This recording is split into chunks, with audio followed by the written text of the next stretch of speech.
All right, so let's jump right into this. We're doing a deep dive today on creating paperback covers. Yes.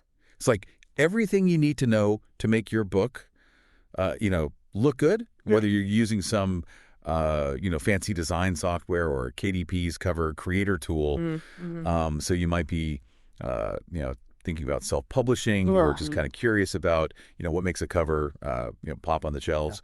And we're gonna take a look at some material that you sent me. Break it down. Absolutely. We're going to kind of try to demystify some of this stuff. Okay, so get this. Did you know that there's like a formula, like a precise formula Yeah. to calculate how thick your spine needs to be? There is? Like it depends on how many pages your book is and what kind of paper you're using. Yes. It's kind of fascinating. We're also going to be looking at those annoying white borders that can pop up sometimes. You want your cover image to shine, not get cut off. Exactly. That professional, polished look. Yeah.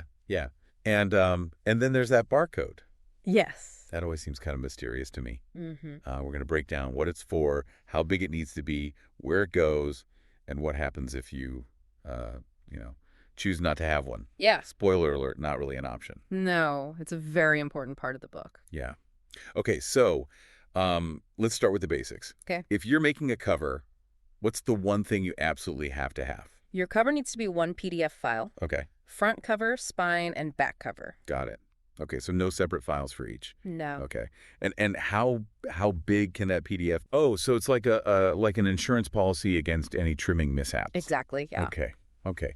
Are there any tools that can help with this?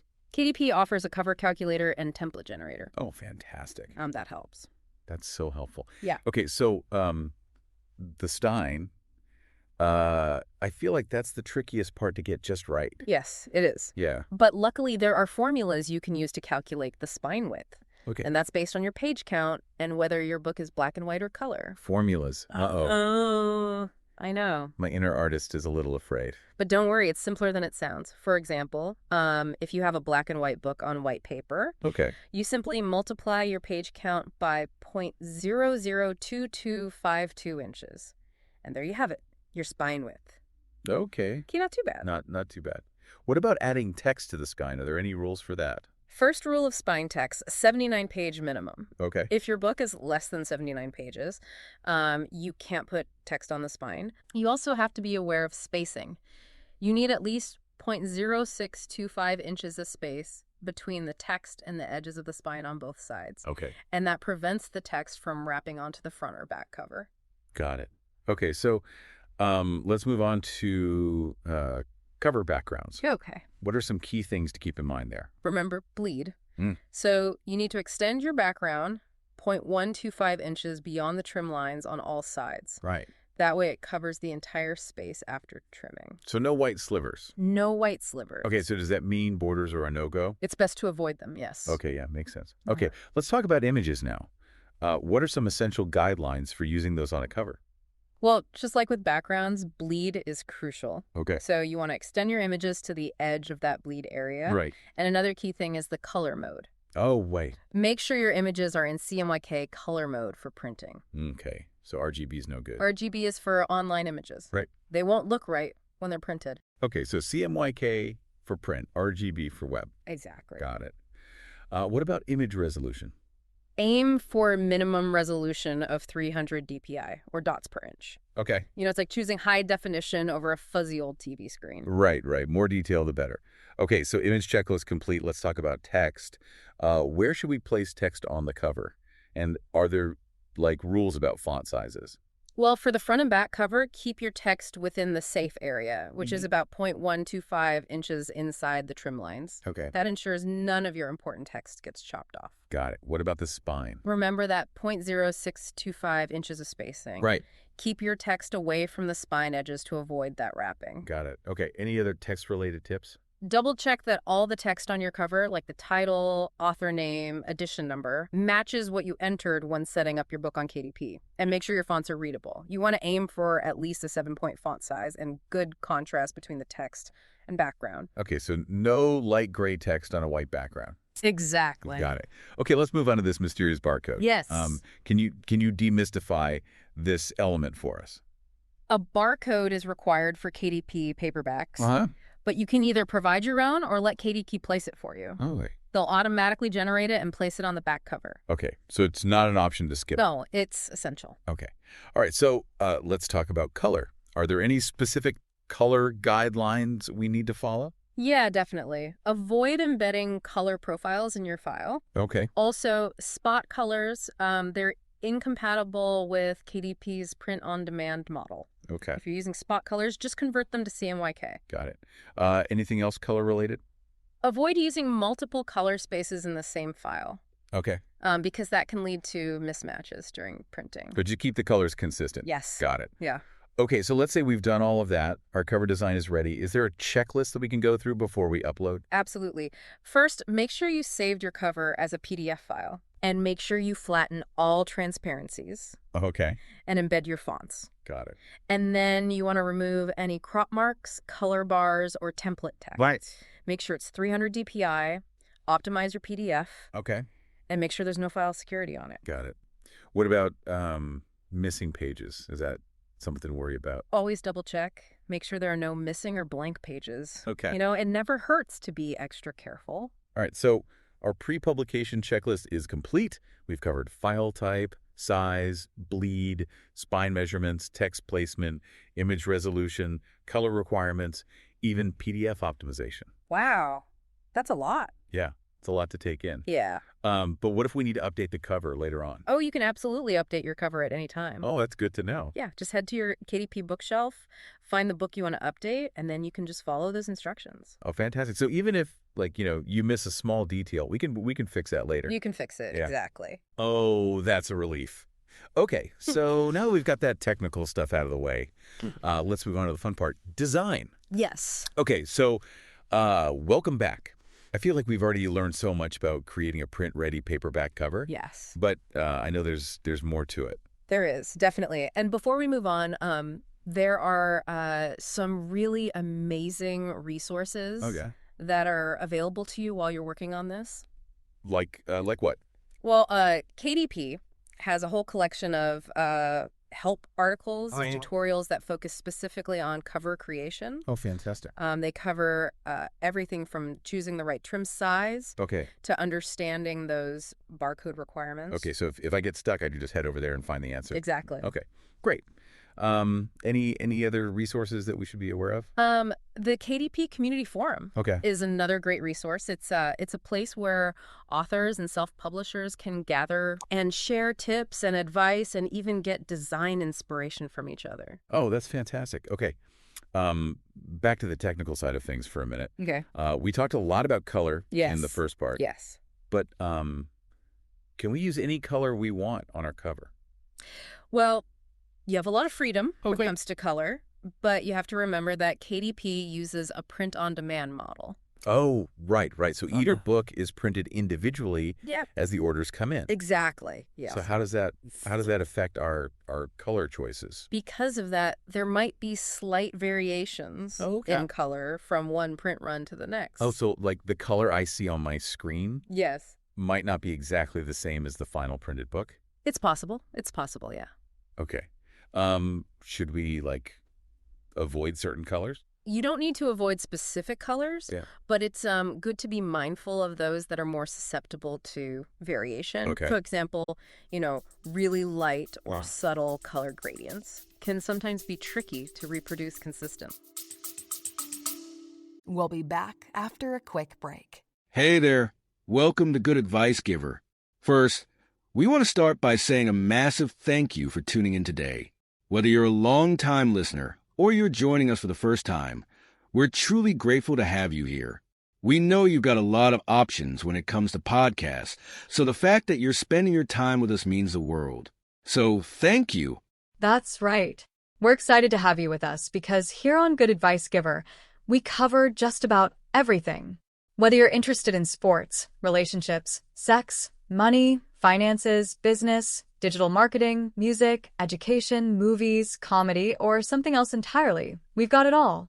No topic is off limits here, and we dive deep into real, meaningful conversations that matter.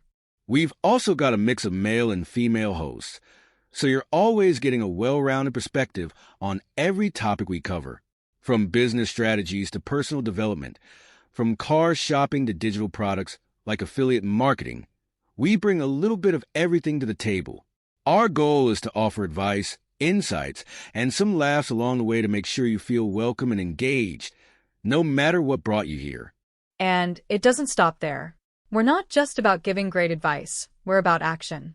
On this podcast, we even sell products and services we believe in, from affiliate marketing opportunities to cars and more. So whether you're looking to boost your business or find practical ways to improve your everyday life, you're in the right place. As always, we want you to stay connected with us. Be sure to download this episode so you can listen anytime, anywhere, whether you're commuting, working out, or just relaxing. And while you're at it, follow us on social media. We're on Instagram, Facebook, Twitter, you name it. That's the best way to stay in the loop for upcoming episodes, behind-the-scenes content, and even giveaways. And don't forget to subscribe to our YouTube channel. We're posting extra content there, including video podcasts and deep dive discussions you won't want to miss. Be sure to like, comment, and subscribe, and let us know what topics you want to hear more about. Lastly, check out the link below in the description for exclusive offers, resources, and more ways to connect with us. We're here for you, and we can't wait to bring you more valuable content. Thanks again for tuning in to Good Advice Giver. Let's get started. So if we want to like reduce the risk of variation, bolder, more distinct colors. Yes, definitely. Stronger colors tend to reproduce much more reliably. Okay, so color variations demystified. Any other color-related tips? Always order a proof copy of your book so you can see how the colors look. Oh, that's a good idea. So we can make any adjustments. Yes. Before we make it available to everybody. Okay. Speaking of valuable steps, let's talk about fonts. Are there any font-related guidelines that we should be aware of? Readability is paramount. Okay. So you want to make sure your title, your subtitle, and your author's name are all very easy to read. So no crazy fonts, no super decorative styles that are hard to read. Exactly. The title needs to stand out. Exactly. Okay. Are there certain types of fonts? Yeah, definitely. Serif fonts. Okay. Like Times New Roman or Garamond. Okay. They're often used for body text in books because they're considered very easy to read for extended periods. Okay. So they can be really good for like longer descriptions or blurbs on the back cover. So they convey like a traditional feel. Okay. And then you have sans serif fonts like Arial or Helvetica. Okay. And these are known for a very clean, modern look. Okay. And they can be really effective for titles and headlines. Okay. Yeah. So so they're good at grabbing attention and making the book feel like modern. Yes, exactly. Okay. So sans serif for body text. Yeah. Sans serif for titles and headlines. Yes. Got it. Any other font wisdom that you want to share? Try not to use too many different fonts on your cover because that can make it look very cluttered. Oh, okay. Stick to 2, maybe 3 fonts at most. Okay. So less is more. Yes. Got it. Okay. Let's shift gears now and talk about something that I think causes a lot of confusion for authors. Okay. ISBNs. Yes. What are they and why are they so important? ISBN stands for International Standard Book Number. Okay. It's a unique 13-digit number, and it's basically like a fingerprint for your book. Oh, okay. So each version of my book, like the paperback, the hardcover, the ebook, needs its own unique ISBN. Yes. Each format needs a different one. Okay. And why is that so important? Because it helps booksellers, libraries, online retailers, everybody track and manage inventory. Okay. And it makes sure your book is correctly identified and listed in databases. So like without an ISBN, my book's basically invisible. It's very difficult for people to find and purchase it. Okay, yeah. Definitely important. Yeah. So where do we get them? You can purchase ISBNs from a designated agency in your country. Okay. In the U.S., it's Bulker. Okay. But if you're publishing through KDP, you can use a free KDP-assigned ISBN. Free ISBNs. So, sign me up. What's the catch? With a KDP-assigned ISBN, Amazon is listed as the publisher of record. Oh, okay. So if I want like complete control over my imprint, Yes. I would need to purchase my own ISBN. You would. Okay. ISBNs demystified. Where does this magical number go on our cover? Typically on the back cover in the lower right corner. Okay. And it needs to match the one you entered during the title setup. Right. So consistency is key. Got it. Okay, let's revisit those barcodes again. Okay. We touched on them a little bit earlier, but can you give us a more in-depth look at their purpose? It's basically a visual representation of your ISBN. Okay. So it's a machine-readable code Okay. that allows retailers and libraries to scan your book and get all the information quickly. Okay, so it's like a digital twin of the ISBN. Exactly. Got it. Okay. Yeah. And how do we get a barcode for our cover? You can either provide your own or let KDP generate one for you. And if you let them do it, they will automatically place it on the back cover. Fantastic. But if I wanted to use my own, where could I get one? There are several online services that generate barcodes based on your ISBN. Okay, and then, so where do we put this on the back cover? KDP usually puts it in the lower right corner. Okay. Make sure there's plenty of space around it. Okay, no squeezing it into a little corner. No. Got it. Okay, anything else about barcodes? If you're using the KDP assigned ISBN, Okay. it will automatically include the Amazon identifier. Okay. So that links it to your book. Oh, okay. So even if someone scans the barcode at like their local bookstore, Yes. it'll take them to my book on Amazon. Yes, it will. Oh, that's fantastic. Okay. Okay. What if my book doesn't have an ISBN? Okay. Do I still need a barcode? If you're publishing, say, like a low-content book, like a journal or a planner, and you chose not to use an ISBN, then no. Okay, so the barcode is specifically for books with ISBNs. It is. Got it. Okay, so another mystery solved. Let's talk about the front cover now. Okay. The first thing that people see. Yeah. What are some key things we should be thinking about when we design that front cover? The front cover is your first impression, basically, for your book. Right. You want it to be eye-catching, intriguing, and relevant to your genre. It has to grab attention. Yeah, exactly. You want strong typography. Okay. So the title is clear. Okay. Legible. Okay, so no tiny fonts. No tiny fonts. No. Okay. The title needs to stand out. Yeah. Okay. What about images? Are those always essential for a front cover?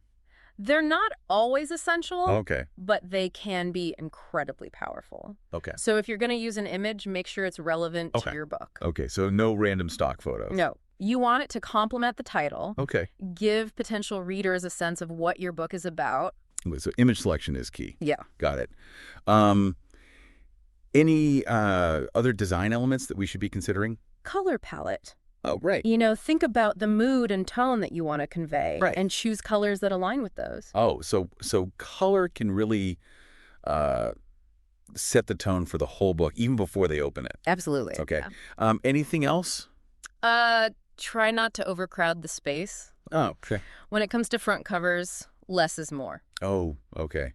It's tempting to, like, put everything about the book on the front cover. Yeah. But it sounds like restraint is key. Restraint is key, yeah. Okay. So let's move to the back cover now. Okay. What are the essential elements of a back cover? That's where you give readers more information about your book. Typically that includes a blurb, an author bio, and any testimonials or reviews you have. Oh, okay. So it's like a mini marketing package for the book. Yeah, that's a good way to put it. Got it. Okay. Any tips for writing a good blurb? You want to be concise and engaging. Okay. You want to highlight, like, the main conflict or hook of your story without giving away too much. No spoilers. No spoilers. Okay, got it. What about the author bio? What kind of information goes in there? It's a chance to connect with the reader on a personal level. Okay. Share a bit about your writing journey, what inspired you to write the book, any relevant experience or credentials. So it's not just like, listing my previous publications. It's more about showing like my personality and my passion as a writer. It is. Okay. Author bio, check. What about testimonials or reviews? Are those like must-haves? They can add a lot of credibility. Okay. So if you have any positive feedback from other authors, bloggers, early readers, including those, can be a really powerful way to sway potential buyers. So they're like little votes of confidence. Exactly. Yeah. Yes. Okay. Back cover elements, check. Any other tips for designing the back cover? Just like with the front cover, keep it clean, uncluttered, Okay. easy to read font. Okay, so no walls of text. No walls of text. Got it. Okay, so back cover design, check. Wow, we've covered a lot. We have. Technical specs, design tips, marketing strategies. That's everything. I feel like I'm getting a little overwhelmed. Yeah. Any final words of wisdom before we move on to the final part of our deep dive? Just remember that creating a great cover involves technical expertise and creative flair. So it's like a balance. Yes. Like art and science. Exactly. Got it. Don't be afraid to experiment. Okay. Break the rules if you need to. Okay. And let your creativity shine through. Yeah. Don't be afraid to play around. Mm-hmm. Okay. And remember, there are resources available. Yes. Like you were saying earlier. Okay. Fantastic.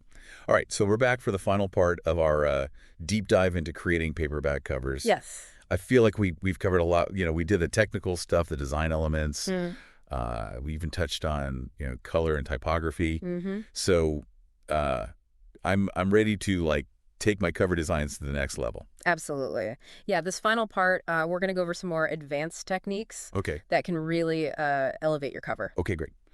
So what's first? Let's talk about visual hierarchy. Okay. It's a principle that helps guide the reader's eye through the elements on your cover. Oh, okay. So it makes sure that they see the most important information first. So we're leading their gaze to where we want it to go. Exactly. Okay. So you want to make sure that things like your title, your subtitle, the author's name, those are the most prominent elements. And how do we do that? Well, one way is to use size and scale. Oh. So the most important element should be the largest. Okay. And then you scale down from there. So big, bold title, slightly smaller subtitle, even smaller author name. Exactly. Okay. Yeah. What other techniques can we use to direct their attention? You can also use contrasting colors. Oh, okay. Or font weights. Oh, okay. For example, a bold, dark title against a light background. Right. That will really draw the eye. Okay, so contrast is key. Yes, contrast is key. Got it. You can also think about negative space. Okay. That's the empty space around the elements on your cover. Right. Don't be afraid to leave some areas blank. So you don't have to fill every inch. No, you don't. With text and images. No. Okay. It can actually make the design look more sophisticated. Okay, yeah, I can see that. Okay, so visual hierarchy, check. Mm-hmm. What other advanced techniques should we talk about? Let's move on to typography as a design element. Okay. We talked about choosing readable fonts. Right. But you can also use typography to convey, mood and tone and even genre. Oh, so the font itself can help tell the story? It can. Oh, wow. Okay. Think about, a sleek, modern sans serif font for a sci-fi thriller versus a classic serif font for a historical romance. Oh, okay. Yeah. So it's almost like choosing the right outfit. Yes. For the book, Exactly. Okay. What about font pairing? Experiment with different combinations, see what looks good together. Okay. A classic pairing is using a serif font for the title. Okay. And then a sans serif for the subtitle. Okay. Or the author's name. Okay. So a little bit of, yin and yang there, a little bit of balance. Mm-hmm. Okay. What other typography tricks can we use? Think about using letter spacing. Okay. Or tracking. Okay. To fine-tune the space between the letters. Okay. So we can manipulate the space between the letters. Yes. To kind of evoke different feelings. You can. Oh, that's so cool. Okay. So it sounds like typography is really about more than just choosing the right font. It is. It's a very powerful tool. Okay. Let's go back to color palettes for a second. Okay. We talk about color psychology. Yes. But are there any other advanced techniques for choosing the right colors? You can use a limited color palette. Okay. That means just selecting a few key colors. Okay. And then using those consistently throughout the design. So resisting the urge to use every color in the rainbow. Exactly. It can make it look much more sophisticated. Okay. Yeah. Less is more sometimes. Mm-hmm. Okay. What about choosing the right color combinations? Experiment, play around with different pairings. Okay. There are some color palette generators online that Okay. can help. Okay, great.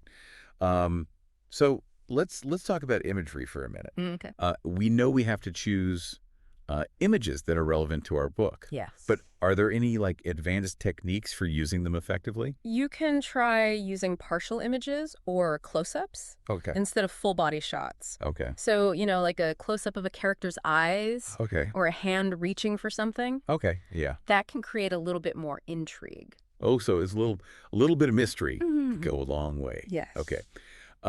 Any other image related tips? Consider using textures and patterns. Okay. You can overlay those on your images or use them as background elements. Okay. It can add some visual interest. So textures and patterns can like add another layer to the design. Exactly. They can help connect it to your genre. Okay. Wow. This is a lot. I mean, with all these, advanced techniques. Yes. It's easy to feel a little overwhelmed. It is. Do you have any final words of wisdom for our listeners? Just remember, the most important thing is to create a cover that really reflects your book and speaks to your audience. Right. Don't be afraid to experiment, break the rules, and just, be creative. Let your creativity shine through. Yeah, exactly. Okay, and remember those resources that are out there. Yes, definitely. Okay, great. Well, that brings us to the end of our deep dive into paperback cover creation. Wow. I feel very inspired now to go and create a cover. That's great. Thanks for taking this deep dive with us. It's been a pleasure. And for all of you listening out there, happy designing. Today is your lucky day. Today is the day that our $3 website works for you, paying you directly to your PayPal daily. Imagine $3 ongoing continuous payments to your PayPal account. Imagine falling asleep and waking up to $300 in your PayPal account. How would this make you feel? How could this help you? What bills could you pay? What kind of fun could you have? What does that retirement look like now? All for a one-time payment of $3. This website is DFY done for you, fully built and completely hosted, and never stops collecting payments for you. You have spent $3 on coffee on a regular, but that coffee won't help you create multiple streams of income. Click the link below.